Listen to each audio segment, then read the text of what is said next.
பிரியமில்லை. அப்போ என்ன நடக்கு பாருங்க. பிரத்யட்சமாக தேவன் தரிசனம் தரல, தீர்க்க தரிசனம்லாம் எதுவும் இல்லை. இந்த தேவனுக்கு பலியெல்லாம் இட்டாங்க. அந்த தேவனை தனியாக யாரும் அறியலை. சாமுவேலும் தேவனை அறியாது இருந்தான் அப்படின்னு சொன்னா ஒரு பர்சனல் கான்டாக்ட் கிடையாது. தேவனை அறிதல் என்று சொல்லுவது, ஆதாம் ஏவாளை அறிந்தான், காயின் பிறந்தான். அந்த அறிவுனால ஒரு விளைவு.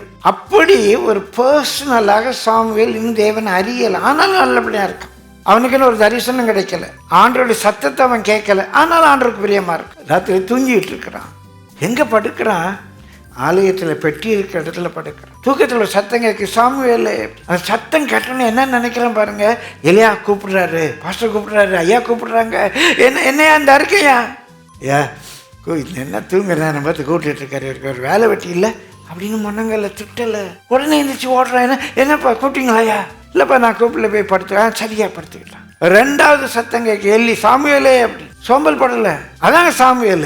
ரெண்டாவது தடவை ஓடுறான். கூப்பிட்டீங்களா? வில்லிங். ராத்திரி தூக்கத்துல வில்லிங் டு சர்வ். பணி செய்ய ஆயத்தமா இருக்கிறான். என்ன கேட்பாரு? தண்ணி கேட்பாரு, தண்ணி எடுத்தாம்பாரு, ஏதாவது ஒன்று சொல்ல போறாரு. நான் ஒன்னும் கூப்பிடலப்பா, போய் படுத்துக்கப்பா. மூணாவது தடவை சத்தம் கேட்டுச்சு. கூப்பிட்டீங்களா? இப்ப ஏலி யோசித்தார். இல்லை இந்த பையன் திரும்ப திரும்ப இப்படி வாரான்னு. எப்பா நான் கூப்பிடலப்பா, ஒரு வேளை இன்றைக்கு உன்னை தேவன் கூப்பிடுகிறா. இன்னொரு தடவை நான் சத்தம் கேட்டா சொல்லும், அடியேன் கேட்கிறேன்னு சொல்லுப்பா.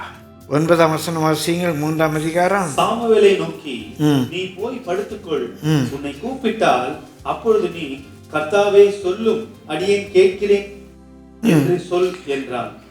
கர்த்தாவே சொல்லும், அடியேன் கேட்கிறேன் என்று சொல்லுனாரு. போய் படுத்துக்கிட்டான்.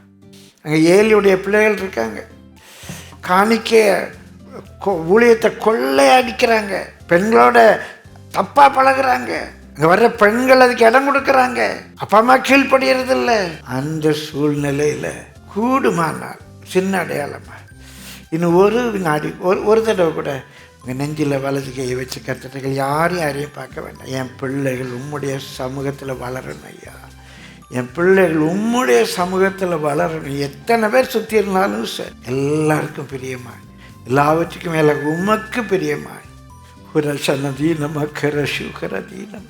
பேர பிள்ளைகளுக்காக சேபிங்க, பிள்ளைகளுக்காக சேபிங்க. சாமுவேலோ என்றார் கர்த்தருடைய சந்நிதியில் வளர்.